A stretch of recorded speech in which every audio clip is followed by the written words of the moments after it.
देखो, जो हमारा टॉपिक चल रहा था that is principles of inheritance and variation.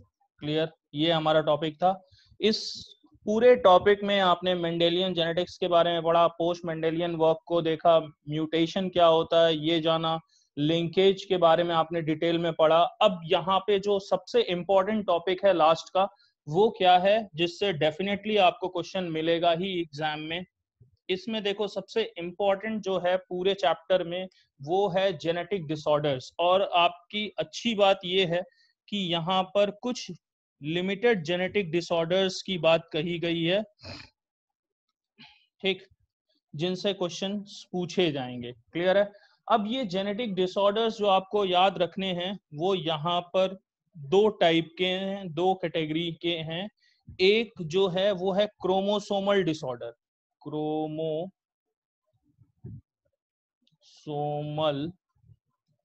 Disorder. Clear है।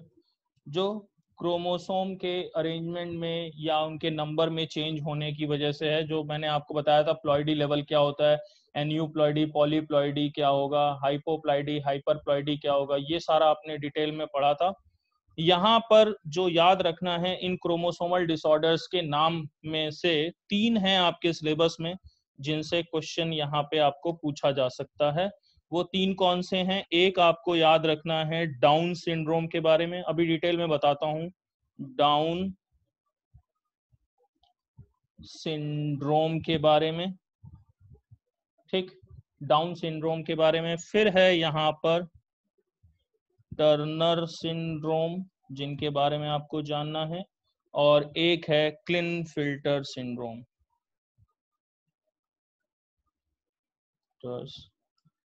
सिंड्रोम। क्लियर। अब देखो, इन डिसऑर्डर्स में ये जो क्रोमोसोमल डिसऑर्डर्स हैं, सबसे पहले तो आपको इनसे 2 टाइप के क्वेश्चन पूछे जाते हैं। पहला कि इनका कॉज क्या है, what are the cause of these disorders. तो डाउन सिंड्रोम, टर्नर सिंड्रोम और क्लिनफिल्टर सिंड्रोम के अंदर आप क्या देखते हो कि यहाँ पर किस किस क्रोमोसोम में चेंजेस आ रहे हैं, या कहाँ पे डुप्लीकेशन हो रहा है, या क्या पार्ट मिसिंग है जिसकी वजह से ये डिसऑर्डर है। जैसे आपने देखा था कि क्रोमोसोम के नंबर में या उनके स्ट्रक्चर चेंज होने की वजह से भी म्यूटेशन पॉसिबल है। और ये जो आप देख रहे हो क्रोमोसोमल डिसऑर्डर्स, इसमें क्रोमोसोम का नंबर या कोई चेंजेस की वजह से उस इंडिविजुअल में ये क्रोमोसोमल डिसऑर्डर्स होते हैं। दूसरा जो हमें पढ़ना है वो है मेंडेलियन डिसऑर्डर, जिनके बारे में हमें जानना है। Mendelian disorder. क्लियर है। ये हमारे पास टोटल 7 मेंडेलियन डिसऑर्डर्स हैं जिनके बारे में हमें जानना है। टोटल 7 हैं जिनके बारे में हमें जानना है। और इसके लिए एक आपको याद रखनी होगी लाइन, HCS, HCS, CPMT। पहले तो आपसे एक क्वेश्चन यही पूछ लिया जाएगा कि इन डिसऑर्डर्स में से बताओ कि मेंडेलियन डिसऑर्डर कौन है। तो आप याद रखना HCS, CPMT। HCS stand for Haryana civil services, and CPMT जो पहले उत्तर प्रदेश में होता था, कंबाइंड प्री मेडिकल टेस्ट। तो HCS और CPMT ये 2 टर्म याद हो गए? बोलो हाँ। HCS, CPMT याद हुए? बोलो। Yes sir. Yes sir. ठीक। अब देखो, हम सीधे बात करते हैं जो क्वेश्चन पूछा जाएगा मेंडेलियन डिसऑर्डर से। पहला क्वेश्चन जो आपको याद रखना है, इन जेनेटिक डिसऑर्डर में हम बात करने वाले हैं यहाँ पे मेंडेलियन डिसऑर्डर की। ठीक। और मैंने याद कराया आपको HCS, CPMT, HCS, CPMT। देखो, H पहला जो है वो क्या है? हीमोफीलिया। पहला है हीमोफीलिया, ये क्लियर। दूसरा C से आएगा, कलर ब्लाइंडनेस। फिर तीसरा HCS, Haryana civil services, sickle cell anaemia, ये हो गया HCS। अब CPMT, C for cystic fibrosis, ठीक, ये हो गया फोर्थ। फिफ्थ में फिनाइल कीटोन्यूरिया, CPM। फिर सिक्स से है मायोटोनिक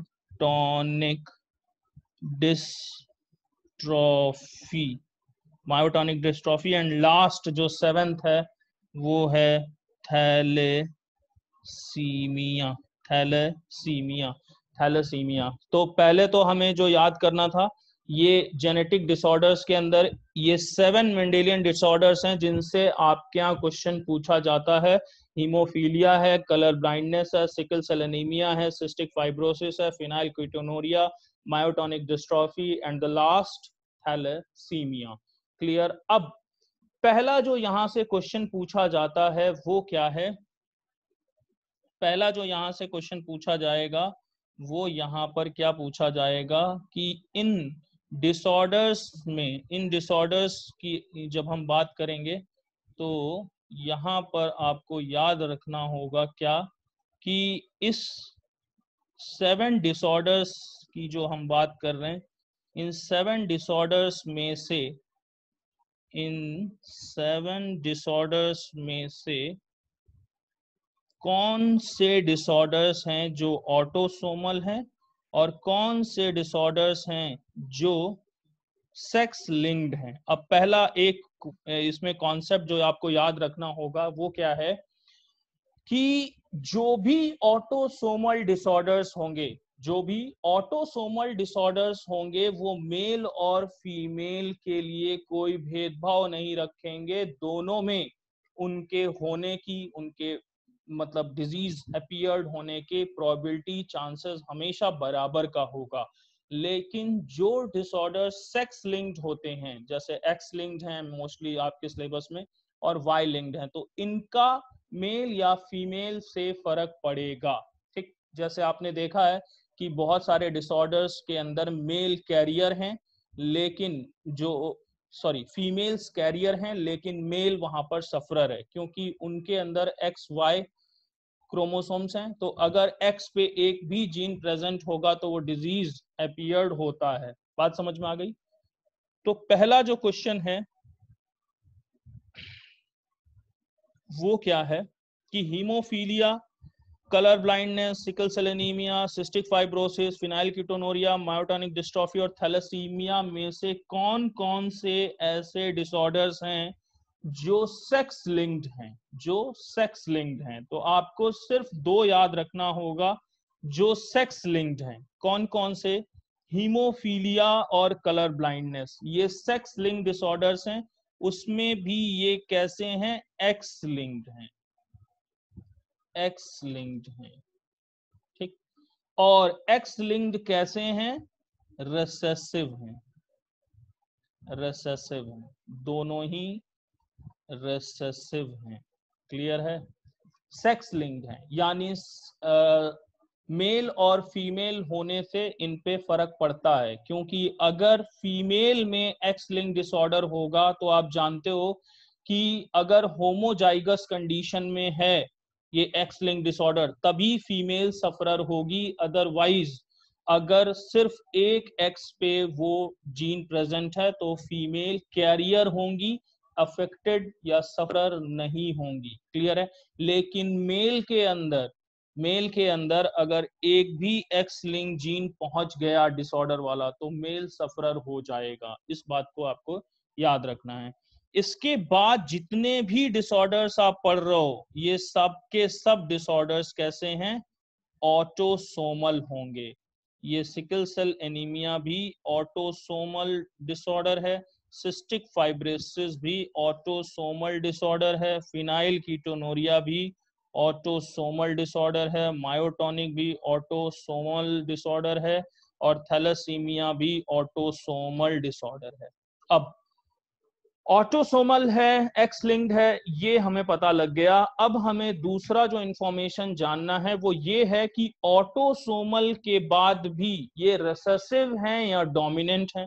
अब रिसेसिव अगर होंगे तो आपको वही पुरानी कहानी कि recessive only appeared when the condition is homozygous, when the condition is homozygous.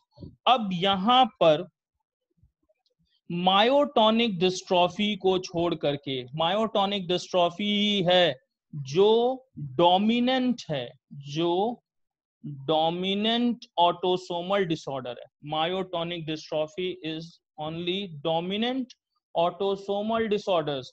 बाकी के जो भी डिसऑर्डर्स हैं, बाकी के जो भी डिसऑर्डर्स हैं वो सब के सब ऑटोसोमल रिसेसिव होंगे, ऑटोसोमल रिसेसिव होंगे।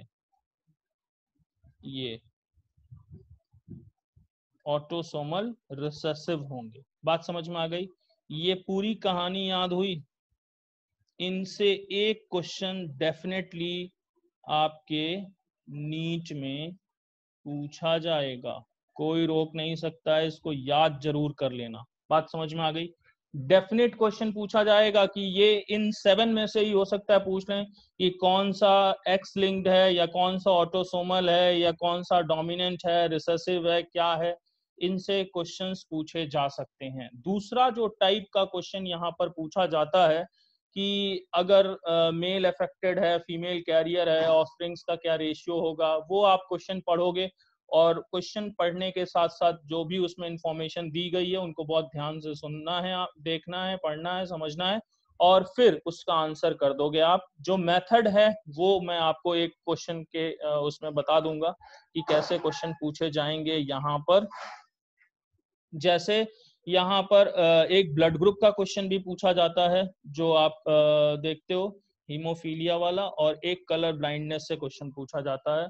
तो इसमें कलर ब्लाइंडनेस या हीमोफीलिया में बस आपको याद रखना है कि जैसे कौन सा बीमारी होगा, क्या होगा, तो उसमें हम जनरल एक क्रॉस करके समझ लेंगे। देखो यही हीमोफीलिया से ही स्टार्ट करता हूँ मेनली। हीमोफीलिया जो आप पढ़ते हो यहाँ पे, हीमोफीलिया के अंदर आप क्या देखोगे कि एक एग्जाम्पल से अगर हम इसको डिस्कस करें, अगर हीमोफीलिया की बात करें, हीमोफीलिया की, तो आपने अभी जाना कि ये बीमारी जो है वो एक्स लिंक्ड रिसेसिव डिसीज है, एक्स लिंक्ड रिसेसिव डिजीज है। अब यहाँ पर हीमोफीलिया के अंदर आप क्या देखते हो कि मेनली क्या होता है, जो ब्लड क्लॉटिंग होती है, जूलॉजी में आपने बहुत डिटेल में पढ़ा है कि यहाँ पर टोटल 13 फैक्टर्स हैं which are responsible for clotting of blood, and इसमें से एक भी फैक्टर अगर एब्सेंट हुआ तो वो ब्लड कोगुलेशन नहीं होने देगा। तो हीमोफीलिया जो बीमारी है मेनली, यहाँ पर जो सफरर होगा वो एंटी हीमोफिलिक ग्लोब्यूलिन कहते हैं, AHG, एंटी हीमोफिलिक ग्लोबिन जो रिक्वायर्ड होता है नॉर्मल ब्लड क्लॉटिंग में, वो यहाँ पर नहीं बनता है, जिसकी वजह से ये फैक्टर एब्सेंट होगा और ब्लड क्लॉट में बहुत ज्यादा टाइम लगेगा या नहीं होगा। क्लियर है? अब यहाँ पर एक जो बात याद रखनी है कि फीमेल्स के अंदर क्या होगा कि अगर ये एक ही क्रोमोसोम पे प्रेजेंट है, ये जीन, ये है, सॉरी ऐसे H लिख सकते हैं हीमोफीलिया, तो ये एक ही जीन पे, एक ही एक्स क्रोमोसोम पे अगर ये प्रेजेंट है तो फीमेल यहाँ पर कैरियर होगी, और अगर मेल पे अगर ये H प्रेजेंट है तो ये सफरर होगा, लेकिन यहाँ पे हम नॉर्मल मैन के बीच में क्रॉस कराएंगे। ये हमारे पास नॉर्मल मैन है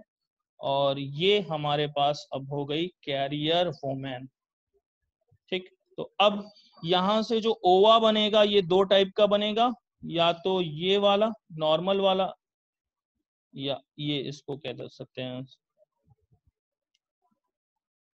ये जो सपोज करो ये जो बना हमारे पास ये ओवा, ये कैसा होगा, ये ये वाला ये जीन के साथ होगा और ये जो है ये नॉर्मल। ऐसे ही यहाँ पर जो स्पर्म्स बनेंगे या तो वो एक्स कंटेनिंग होंगे या वाई कंटेनिंग। तो अब यहाँ पे पूछा जाता है कि जो ऑफस्प्रिंग्स यहाँ पर प्रोड्यूस होंगे उसमें क्या कंडीशंस होंगी, कितने नॉर्मल होंगे, कितने अफेक्टेड होंगे। तो इस कहानी को पूरा करने के लिए एक पनेट स्क्वायर अगर हम यहाँ पे बनाएं, तो सपोज करो स्पर्म्स को अगर हम रखें कहाँ पे, वाई एक्सिस पे, और ओवा को रखें एक्स एक्सिस पे, ये ऐसे। ठीक, तो अब क्या क्या पॉसिबिलिटी बनेगी। तो ये हमारे पास पहली पॉसिबिलिटी कैसी आई, ये होगी नॉर्मल फीमेल या नॉर्मल गर्ल चाइल्ड। ये कैसी होगी, कैरियर फीमेल या कैरियर गर्ल चाइल्ड। ये यहाँ पर क्या होंगे, ये वाई है, तो ये होगा नॉर्मल बॉय नॉर्मल मेल।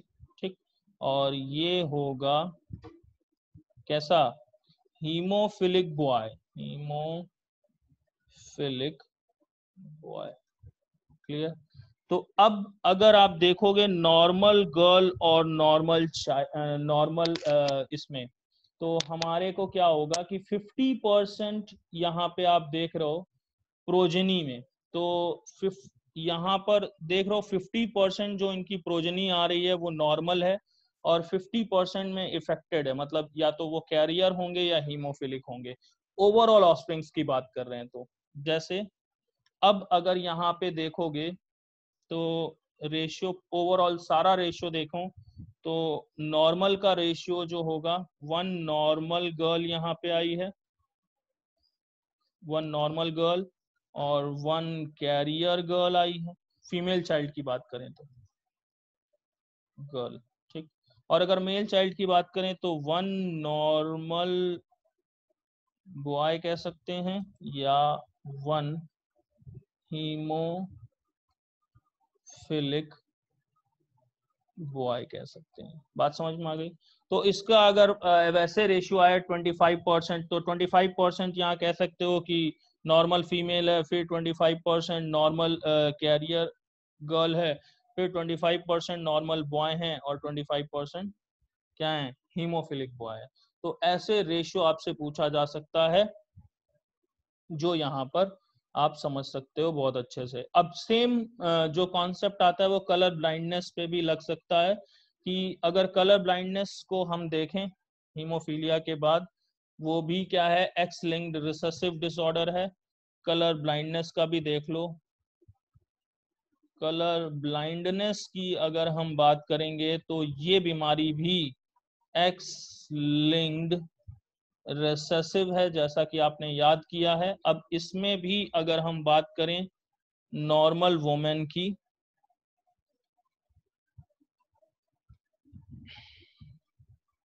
और कलर ब्लाइंड मैन की, तो इनके लिए जो होगा वो नॉर्मल ऐसे, और इनके लिए ये वाला।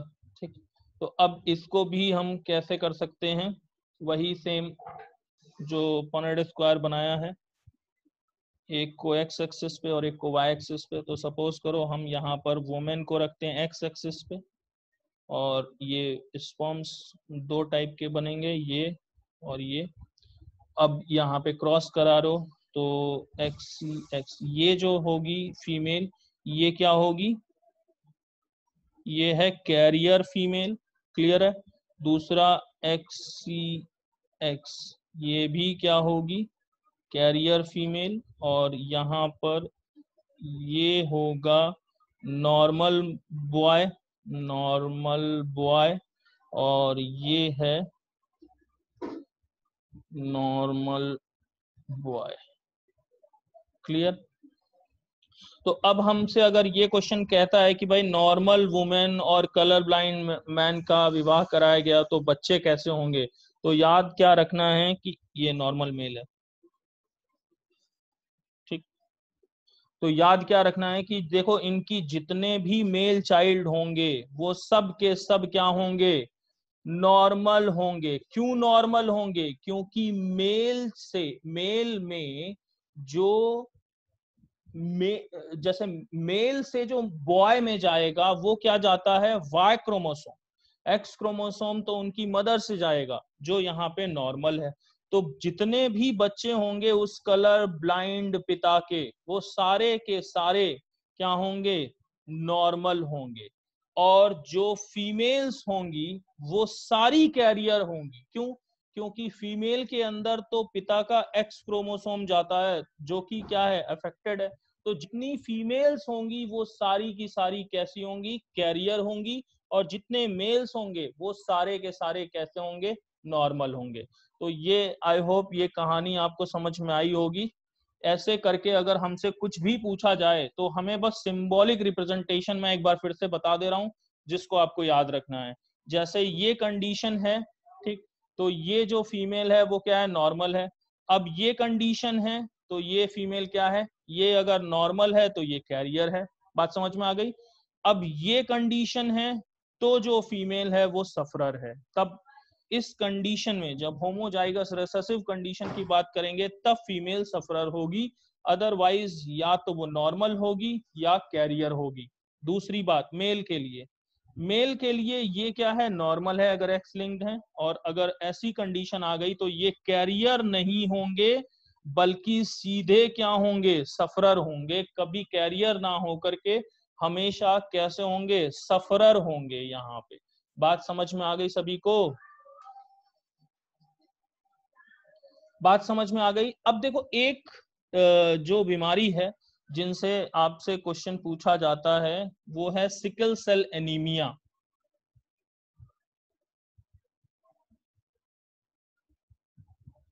सिकल सेल एनीमिया में आप क्या देखते हो? पहली बात तो क्या याद रखना है कि सिकल का मतलब क्या है, हसियाकार, जिससे घास काटते हैं, दैट इज सिकल से हसियाकार।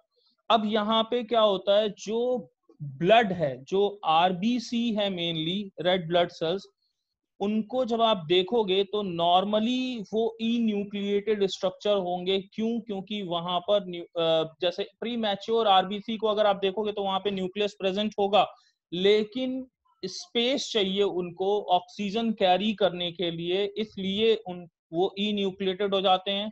और उनका जो शेप होगा वो नेचुरल अगर देखोगे तो बाय कॉन्वेक्स नेचर के होंगे। लेकिन यहां पर इस डिजीज की वजह से ये क्या हो जाते हैं, सिकल सेल। और ये उतना ऑक्सीजन कैरी नहीं कर पाते हैं जितना नॉर्मल ऑक्सीजन कैरियर होती है आरबीसी। बात समझ में आ गई? अब इस बीमारी में होगा क्या, यहाँ पे एक लाइन है जिनसे क्वेश्चन पूछा जाता है। यहाँ पे एक बात जो आपको याद रखनी है, जो आपने आगे उस चैप्टर में ज्यादा समझ में आएगा जब आप मॉलिक्यूलर वाला पार्ट देखोगे कि वहां पर कैसे चेंजेस आते हैं।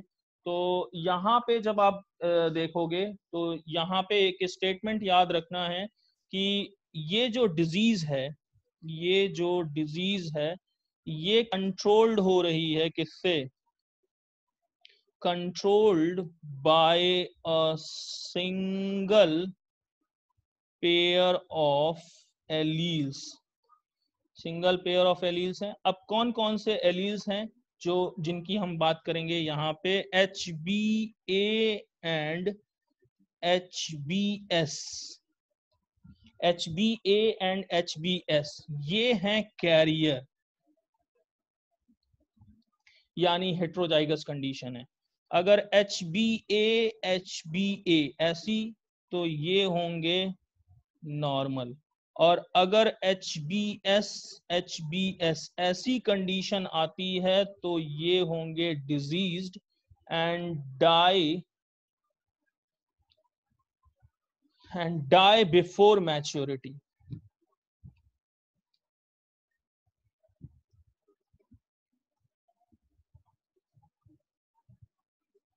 ये डाई बिफोर मैच्योरिटी। अब यहाँ पे कहानी क्या है, ये लाइन इंपॉर्टेंट है जो मैं लिख रहा हूं, बहुत ध्यान से सुनना। This defect is due to mutation of gene controlling beta chain of hemoglobin, beta chain of haemoglobin. अब यहां पे दूसरी जो लाइन याद रखनी है कि जो म्यूटेटेड जीन है, म्यूटेटेड जीन जो जनरली हम जानते हैं ये HBS, that causes one change in amino acid sequence of beta chain। ठीक, अब तीसरी जो इंपॉर्टेंट लाइन है वो देखो, it replaces glutamic acid present, glutamic acid जो कहां पे प्रेजेंट है, present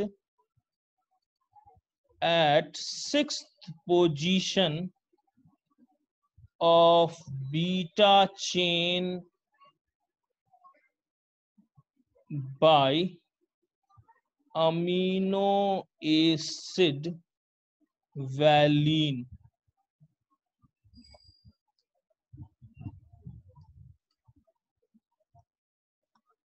valine it replaces, glutamic acid को रिप्लेस करेगा किससे, वैलीन से। अब इसके लिए जब आप देखोगे तो ग्लूटामिक एसिड के लिए जो कोडिंग है वो है क्या, GAG, और इसके लिए है GUG जो 6th पोजीशन पे है। वैलीन 6th पोजीशन पे पहले था ग्लूटामिक एसिड जो कन्वर्ट हुआ वैलीन से, और इस वजह से यहां पर डिसऑर्डर होगा। अब यहां पर याद क्या रखना है, एक 4th लाइन जो इंपॉर्टेंट है जिससे क्वेश्चन भी पूछा गया है, the mutant haemoglobin molecule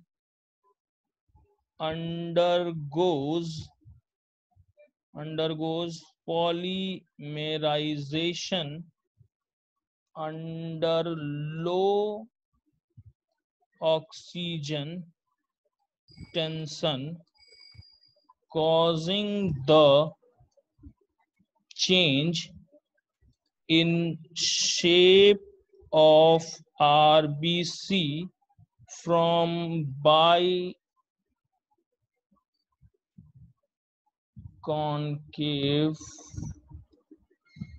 to sickle shaped।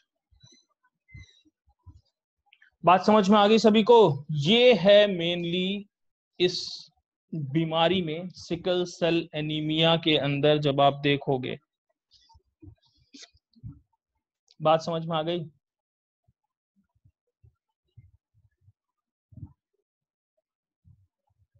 बोलो। Yes sir. चलो